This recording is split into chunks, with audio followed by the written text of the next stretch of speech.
పవన్ కళ్యాణ్ పిఠాపురంలో full pledged జోష్ తెచ్చేశారు.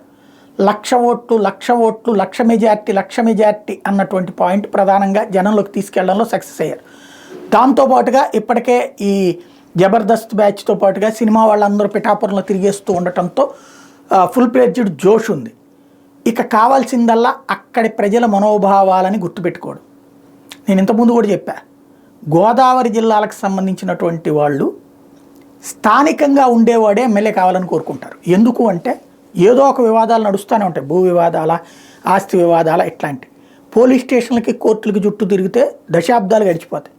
అలా కాకుండా పెద్ద మనిషి పాత్రలో ఎమ్మెల్యేలను చూసుకుంటారు. అక్కడ దాన్ని తప్పు కూడా పట్టరు. ఎమ్మెల్యేలు చేసే సెటిల్మెంట్ని తప్పు జరిగితే అప్పుడు ఆ ఎమ్మెల్యేకే నెగిటివ్. కాబట్టి అక్కడ సెటిల్మెంట్లు చేసేది స్థానిక ఎమ్మెల్యేలే. అందుకనినే భీమవరంలో పవన్ కళ్యాణ్ ఓడిపోయారు. ఇప్పుడు అక్కడ వంగాగీత లోకల్ నాయకురాలు, ఆవిడ ఎక్కువగా ఏది పవన్ ఏమి తిట్టకుండా సాగుతోంది. పవన్ ఇప్పుడు అక్కడే ఉంటాను నేను అనడానికి కోసమని ఇల్లు కూడా తీసుకున్నాడు. గుడ్, మంచి పాయింట్.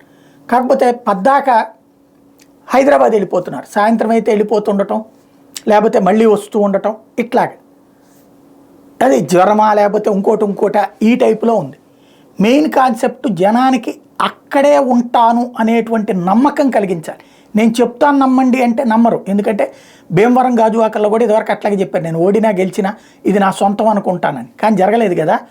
ఇప్పుడు నమ్మడం కష్టం అవుతుంది. కాబట్టి దానికి తగ్గ విధంగా స్పందించాల్సినటువంటి బాధ్యత, అంటే మిగతా తిరగక్కర్లేదు రాష్ట్ర అధ్యక్షుడు హోదాలో, ఖచ్చితంగా తిరగాలి. బట్ తిరుగుతున్నటువంటి సందర్భంలో కూడా తాను అక్కడే ఉంటానన్నటువంటి నమ్మకాన్ని ప్రధానంగా జనానికి కల్పించాల్సిన అవసరం, ఆ సెంటిమెంట్ అక్కడ ఉంటుంది. ఓడిపోతాడని చెప్పే అమాయకత్వం నాకు లేదు. కాకపోతే పాయింట్ అక్కడ మనోభావాలు గుర్తించాల్సిన అవసరం ఉంది.